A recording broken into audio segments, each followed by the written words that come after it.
काही दिवसाआधी मी भेटलो, सहज विचारलं, का हो दादा, गेल्या वर्षी तुम्ही या व्याख्यान मालिकेमध्ये सहभाग घेतला होता का? म्हणाले, हो, हा माझा 3रा वर्ष आहे. म्हटलं, गेल्या 3 वर्षात तिथे असताना आर्यनदादांनी सलग 3 वर्ष एकही वर्ष न चुकवता या व्याख्यान मालिकेमध्ये सहभाग घेतला. जोरदार टाळ्यामध्ये आर्यनदादांचं स्वागत करूया. आर्यनदादा महानुभाव.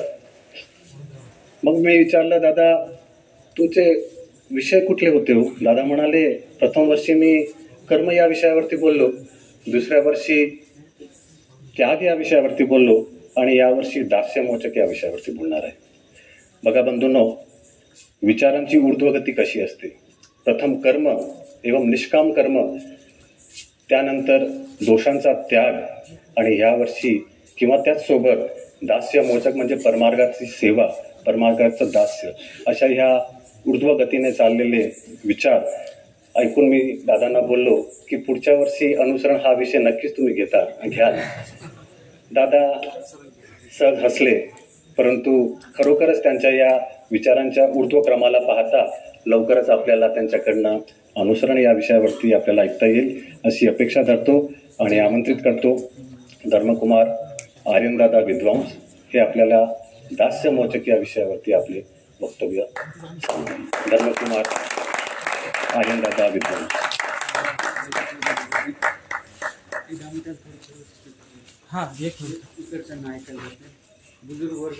नामे पृथ्वी समूळ तरली, ते नाम वाचे वसो, ज्या रूपे सागरात्मजा समजली, ते रूप ध्यानी वसो. ज्या पादे फणिकारिया स्पर्शिला, तो पाद भाळी ठसो, ज्या हस्ते गिरी गोवर्धन उचलिला, तो हस्त माथा वसो, तो हस्त माथा वसो. शरद ऋतूमध्ये संपन्न होणारी ही शारदीय व्याख्यानमाला आणि ह्या संपूर्ण व्याख्यानमालेचे अध्यक्ष सर्व उपमा अलंकृत साहित्यरत्न मम गुरुवर्य आचार्य श्री मामाजींना मी सर्वप्रथम दंडवत प्रणाम करतो. तसेच उपस्थित सर्व संत महंत धर्मबंधू गुरुबंधू व बालगोपाल आपणा सर्वांना सुद्धा माझा दंडवत प्रणाम. दास्य म्हणजे सेवारूपी भक्ती, जी आपल्याला शिकवते नम्रता, सेवा, संपूर्ण समर्पण आणि प्रेम. दास्य म्हणजे भक्तीतील सर्वात नम्रपण प्रभावशाली मार्ग आहे. मी काहीच नाही, सर्व काही देवाचं आहे, हीच खरी दास्याची भावना. अशा भावनेने केलेली सेवा हीच खरी भक्ती, हीच खरी दास्य देवाला सर्वात प्रिय असते. याचं उत्तम उदाहरण म्हणजे आपल्या चरित्रात आले ते भट्टोबास. ज्यावेळेस भट्टोबासांना खूप जोर आला होता, त्या दिवशी भट्टोबास निरोपण ऐकायला येत नाहीत आणि स्वामी परिवाराला विचारतात की आज वानरिया दिसला नाही, कुठे गेले? त्यावेळेस परिवार म्हणतो की स्वामी आज त्यांना खूप जोर आलाय आणि ते आले नाहीत, ते झोपलेले आहेत. त्यावेळेस स्वामी त्यांना निरोप पाठवतात आणि म्हणतात की त्यांना बोलवून आणा इकडं. आणि भट्टोबास येतात आणि स्वामी त्यांना विचारतात की तुम्हाला खूप जोर आलाय का? तर भट्टोबास म्हणतात, नाही, मला कसा जोर नाही आला.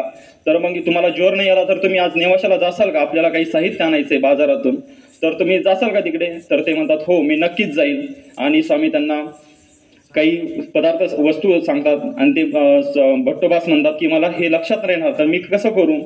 तर स्वामी म्हणतात, तुम्हाला वेळेवर बरोबर लक्षात राहील. आणि भट्टोबास नेवाशाला इतका ताप असताना सुद्धा, जितका जोर असताना सुद्धा नेवाशाला जातात आणि बाजार करून येतात. तर स्वामींना ह्या दास्याची एवढी त्यांना आपुलकी वाटते, तर स्वामी त्यांना मागून त्या एका ग्रस्तांजवळ शिदोरी पाठवून देतात आणि म्हणतात की वानऱ्या जिथे भेटेल त्याला ही शिदोरी द्या, त्याला हक मारू नका, जिथे भेटेल तिथेही त्यांना शिदोरी द्या आणि सांगा की आम्ही त्यांना शिदोरी पाठवली. ही दास्याची खरी भावना आहे. ही देवाला जी आपल्याविषयी कीव आहे ती ह्या दास्यातून प्रगट होते. असं म्हणतात, जे अज्ञानी आहेत त्यांना ज्ञानाची गरज असते आणि जे ज्ञानी आहेत त्यांना दास्याची गरज असते. नुसतं ज्ञान असून उपयोग नाही, तर त्यासोबत दास्य सुद्धा पाहिजे. याचं अजून एक उदाहरण म्हणजे माहिमभट्ट ज्यावेळेस डोमेग्रामला स्वामींजवळ येतात आणि बसतात, तिथं एकदम अहंकारपणाने तिथं माहिमभट्ट आलेले असतात आणि काही वेळानंतर काही वेळानंतर मग त्यांची स्वामींसोबत चर्चा सुरू होती महिमभट्टाची, आणि महिमभट्ट स्वामींना विचारतात की बा हे सेवा करायची तर कोणाची करायची. श्रीकृष्ण महाराज निघून गेले, दत्तात्रय प्रभूंचं अमोघ दर्शन आहे, चक्रपाणी महाराज सुद्धा निघून गेलेले, आणि राहिलीच गोष्ट गोविंद प्रभू बाबांची, ते वेडी पिशी मूर्त, त्यांचं दास्य कसं करायचं.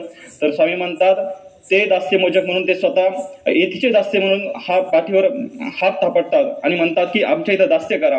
काही काळ असा जातो, महिमभट्टांना वाटतं आपण दास्य केलं पाहिजे, आपण अनुसरण घेतलं पाहिजे. कुठं घ्यायचं, आपण ह्या डोमेग्रामच्या गंगातीरच्या असल्यामुळे आपण इथं दीक्षा नाही घेऊ शकत. आपण जर इथं संन्यास घेतला तर इथला माझा जो परिवार आहे, हे जे नातेवाईक हे मला त्रास देतील आणि स्वामींना सुद्धा त्रास देतील, म्हणून ते रुद्रपूरला जातात.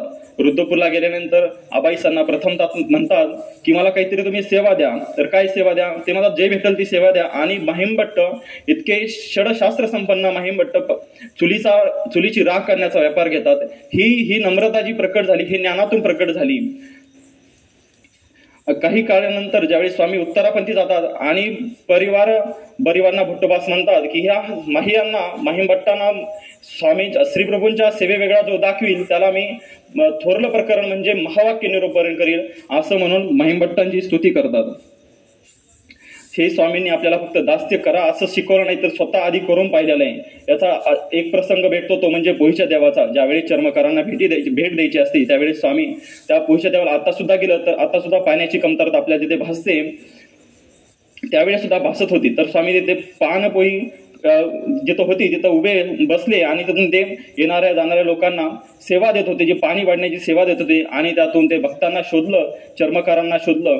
दुसरं उदाहरण म्हणजे निळभट्ट भांडारेकर. ज्यावेळेस निळभट्ट भांडारेकरांचा शेवटचा अंत आला, शेवटचा जो वेळ आला, त्यावेळेस निळभट्ट भांडारेकरांची सेवा केली, ती खूप इतकी केली. आणि स्वामींनी त्यातून आपल्याला एक उदाहरण दिलं की इथं जो तुमचा जो आहे त्याची तुम्ही अशी सेवा केली पाहिजे, हे त्याचं उत्तम उदाहरण भेटलं. निश्चित दास्यच नाही, हे ज्ञानासोबत दास्य झालं. पण मी ज्यावेळेस रणाईच्याला असताना जे आमचे रोहित दादा होते ते मला लहानपणापासून सांगायचे, अरे तुम्ही ज्यावेळेस व्यापार करता तुम्ही नुसता व्यापारच करत नका जाऊ, त्यासोबत तुम्ही नामाचं स्मरण करत जा, याचा तुम्हाला वेगळा लाभ होईल. म्हणजे दुग्ध शर्करा योगच. कालच आपल्या हरिभाऊंनी आपल्याला सांगितलं की नामाचं आणि कर्माचं कसं हे गेलं पाहिजे. नामरूपी जे नाम आणि कर्माचं जे मिलन आहे, एक प्रसंग आहे, तो दुग्ध शर्करा योगासारखा आहे. आणि त्यातून वेगळं जे आपल्याला ईश्वराची जी कीव येते, ईश्वराला जी आपल्याविषयी कीव येते ती काही वेगळीच असते. 1780चा काळ होता. हजारे वाल्यराज बाबा म्हणून होते. ते त्यांचे काही इतका अभ्यास नव्हता.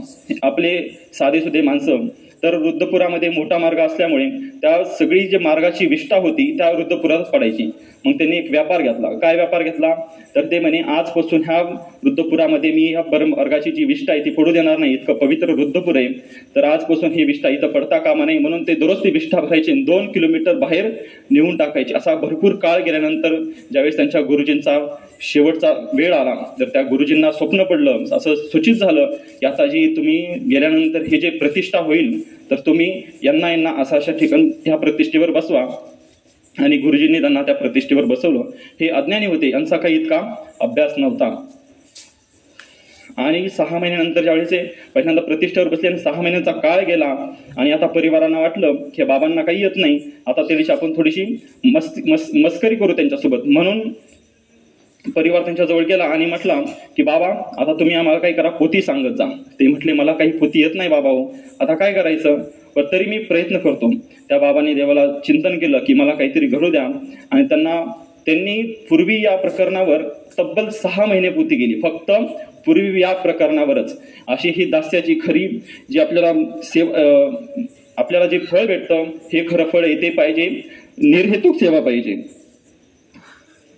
काही काळानंतर त्याच बाबांकडे अजून एक असा विषय होतो की त्यांच्याकडे पिशाच येतो. ते म्हणतं की बाबा मला ना काहीतरी सेवा द्या. म्हणजे माणसापेक्षा त्या पिशाचाला सुद्धा त्या सेवेची महत्व कळालं होतं. तर ते बाबांना प्रश्न पडतो त्याला सेवा काय द्यायची. ते त्याला दळण सांगायचे, ते 5 मिनिटात दळून यायचं. लाकड फोड म्हणायचे, ते 5 मिनिटात लाकड फोडायचं. त्या बाबांना काहीच कळालं झालं काय करावं पाहिजे तसा. मग ते देवाला स्मरतात, देवाला प्रार्थना करतात की याला काहीतरी हे द्या, काहीतरी युक्ती द्या, मला काहीतरी सुचवा याच्याविषयी. तर त्यांना असं सूचित झालं त्याच्याविषयी की एक पाळणा आणि त्या पाळण्यामध्ये फुलारीची मूर्त ठेवायची आणि त्याला तो पाळणा हलवायला लावायचा आणि त्याला सांगितलं त्या पिशाचाला, आता तू काय कर, हा पाळणा घे आणि हा बंद पडता कामा नाही, हा बंद पडायचा नाही. तर ते पिशाच काय करायचं, पाळणा यायचं, फिरवून जायचं. ते पाळणा बंद पडला की ती फुलारीची मूर्त आहे. आज सुद्धा आपण तिथे गेलो रुद्रपूरला, आपल्या इथं प्रसाददादा आहेत दर्यापूरकर, त्यांच्या आश्रमात ती मूर्त पाहायला भेटते, फुलारीची मूर्त म्हणून. तर ती मूर्त त्यावेळेस ती रडायला लागायची, त्यातून आवाज यायचा की पाळणा बंद पडला की ते आवाज यायचा. मग ते असं करत करत 12 वर्ष त्या पिशाचानं ती सेवा केली. हे त्या पिशाचाला त्याचं महत्व कळालं होतं. महत्व कळाल्याशिवाय ते तिथं आलं नव्हतं की मला सेवा द्या.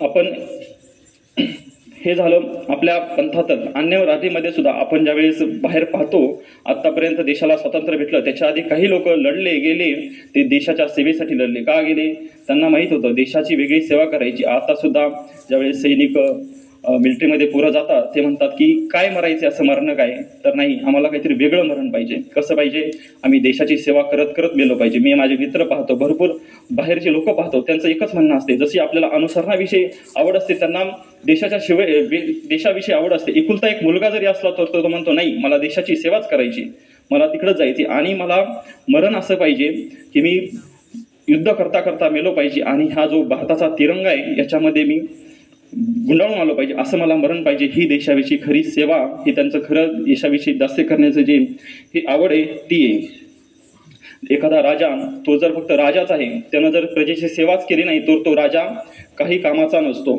एक छत्रपतींच्या काळातला एक प्रसंग आहे, ज्यावेळेस जे छत्रपती शिवाजी राजांना दादोजी कोंडदेव यांनी तलवारबाजी शिकवली होती, त्यांचे गुरु होते ते त्यांना शिकवायचे. एके दिवशी झालं असं की पुणे, त्यावेळेस पुणे सगळं उद्ध्वस्त करून टाकलं होतं. पुण्यावरून गाढवांचा नांगर फिरवला होता. जिजाबाई तिथं लाल महालामध्ये स्थायिक झाल्या आणि त्यांनी पूर्ण एकदा समृद्ध केलं. त्यावेळेस तिथं आंब्याचे बागा, भरपूर बागा लावल्या आणि दादोजी कोंडदेव एके दिवशी आंबा कसा पिकला म्हणून पाहायला गेले आणि तो आंबा त्यांनी तोडला. त्यांना एवढं दुःख झालं. त्या दादोजी कोंडदेवांची जी बायको होती ती पळत जिजाऊंकडे आली, म्हणे तुम्ही चला, ते खूप येड्यासारखं करताय, खूप येड्यासारखं करताय. मग जिजाबाई काय झालं, नाही नाही तुम्ही चलाच म्हणे, काय झालं. आणि जिजाबाई तिथं गेल्या, छत्रपती तिथं गेले आणि पाहिलं तर दादोजी कोंडदेव सांगत होते की मी हा आंबा तोडलाच कसा, माझी जी स्वामीनिष्ठा आहे, माझी जी स्वामी सेवा आहे ती मी चुकलो, माझ्याकडून हा आंबा तुटायला पाहिजे नव्हता आणि तो मी तोडला. त्यांना इतका पश्चाताप झाला. ते जिजाबाईंना म्हणायचे, माझ्या ज्या हातानं आंबा तोडला ना तो हातच माझा कापून टाका, तो हातच नका ठेवू. इतकी त्यांची स्वराज्याविषयी भक्ती होती, सेवा निष्ठा होती. एक मुलगा एका गुरुजींना विचारतो की गुरुजी हे दास्य केल्यानं होतं काय नेमकं.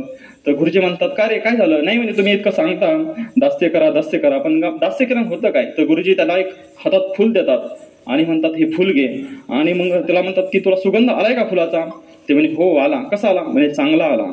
तर ते म्हणतात की जशी ही फुलं सुगंध स्वतःजवळ न ठेवता दुसऱ्याला प्रदान करतात, तसा हा दास्य करणारा जो माणूस असतो हा आनंद स्वतः तर घेतो दास्याचा, पण दुसऱ्याला सुद्धा याचा आनंद देत राहतो. आमच्या स्वामींनी दास्याविषयी जे गुण गायले त्यावेळेस लक्ष्मणांचा मोठा गुण गातात. म्हणतात की भक्ती जैसी रामाची लक्ष्मणे केली, त्यांच्यासारखी भक्ती कुणीच नाही करू शकत. इतकी छान भक्ती केली. 14 वर्ष वनातून लक्ष्मणाने रामचंद्रांना फळं तोडून आणली, पण एक दिवस सुद्धा रामचंद्रांनी त्यांना 14 वर्षात एक दिवस सुद्धा विचारलं नाही की तू फळं खाल्ले का, काही खाल्लं का, नाही. आणि त्यांनी अपेक्षा सुद्धा ठेवली नाही. ही खरी दास्याची ही. आमचे पक्षकार म्हणतात की तुम्हाला जर दास्य करताना जर त्रास होत असेल, खूपच त्रास होत असेल, तर पक्षकार त्याच्याविषयी म्हणतात, दास्यकरिता जे दुःख ते महाप्रसाद म्हणून घ्यावे. म्हणजे दास्य करताना जे तुम्हाला दुःख होते ते तुम्ही महाप्रसाद म्हणून घेतलं पाहिजे. आपण सर्वांनी माझं शांत चित्ताने भाषण ऐकलं, त्या बाबतीत मी आपला खूप खूप आभारी आहे. आयोजकांनी मला इथे बोलण्याची संधी दिली, त्यांचा सुद्धा मी खूप खूप आभारी. आणि माझे हे 2 शब्द मी संपवतो. धन्यवाद. विशेष उपस्थिती आपल्याला लाभली ते श्री दादाजी यांचं